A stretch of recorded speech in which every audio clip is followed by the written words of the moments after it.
Welcome to the program. I'm Lyndal Curtis. If you were the Victorian Premier in the final days of an election campaign where the polls have had your government consistently behind, news your federal colleagues were preparing to dump one of their most unpopular policies might come as a welcome intervention, although probably not so much when it was followed by a day or two of confusion over whether the policy was being dumped or was being kept.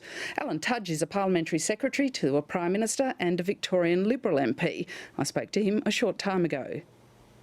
Alan Tudge, welcome to Capitol Hill. G'day, Lyndal. Do you think the Victorian government may be the first one-term government in Victoria in about 60 years, or are you a little more optimistic? Listen, I'm still optimistic, Lyndal. It's going to be an exceptionally close election this weekend, and in essence, it's a pretty clear choice for Victorians. Do they want Dennis Napthine and his plans to build the East-West Link, to continue the budget being in surplus, to keep the AAA credit rating, or do they want to choose Daniel Andrews, who will rip up the East-West Link and who's joined at the hip with the CFMEU? So I think I know where Victorians are going to vote. I'll let you get that one list out at the start, but the polls isn't the problem for the Victorian government that the polls really haven't tightened up enough towards the end of this week to look like they can go into election day with a good chance of winning? Well, there was two polls which even came out this morning. One showed 50-50, the other showed 52-48. And as you know, typically going into an election day, there's often 10 to 15% of people who make up their mind in the last 24 hours. So this election is absolutely open, and it will be seat by seat, which we'll have to examine on Saturday night. And the other important point, of course, is that there's been about 800,000 votes already cast, either through pre-poll or through postal votes. So it's absolutely up in the air. We're going to be working very hard right up until the final closure of the ballot. And we're still confident that we can get over the line. Now, you've mentioned some of the things you think the Victorian government has done well. On the downside, how much did the chaos created by Jeff Shaw hurt the government?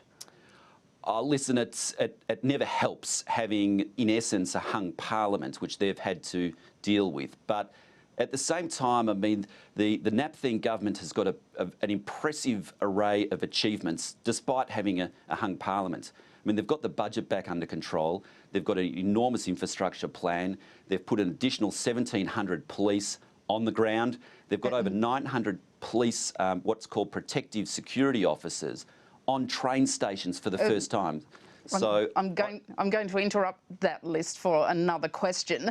State elections are often solely about state issues, and the implications are solely about state issues. But your government handed down a tough budget this year, and there's been constant talk about the budget since then because of the difficulty you've had getting it through the Parliament. Has that tough budget muddied the waters for the Victorian government? Listen, we did hand down a tough budget because we promised we'd get control of Labor's debt and deficit disaster, and we are doing that. At the end of the day, I think the Victorian public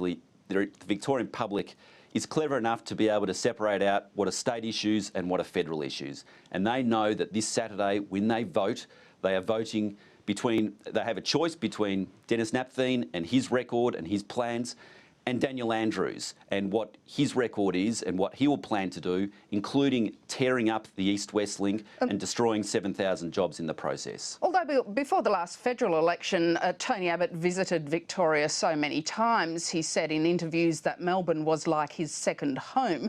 During this election campaign, he's only been there 3 times, and one of those was accompanying the Indian Prime Minister.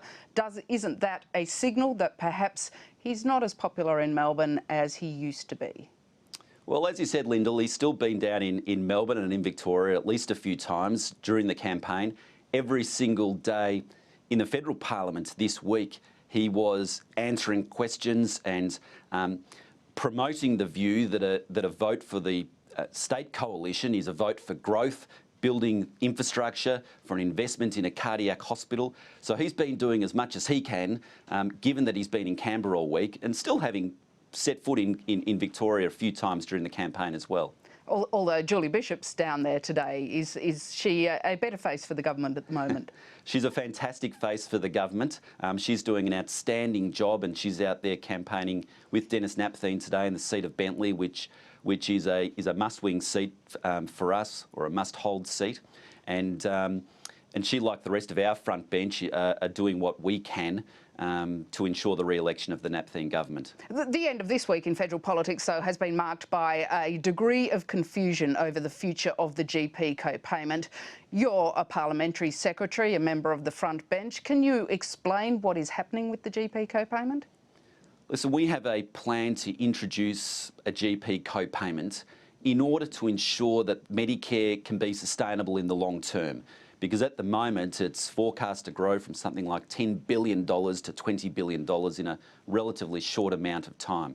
So our aim is to put in a small price signal, but to nevertheless have a safety net and still allow GPs to bulk bill should they choose to do that. But is the plan you announced at budget time still the plan, or is there some doubt about whether it's still the plan? That is still our plan, as you would have heard from the Health Minister and the Treasurer yesterday, and we want to see this important reform introduced. It was a reform, by the way, that was first introduced by the Hawke government. And then they dumped it. And then they dumped it, but then they also, we've had the Labor's assistant treasurer, he advocates for it.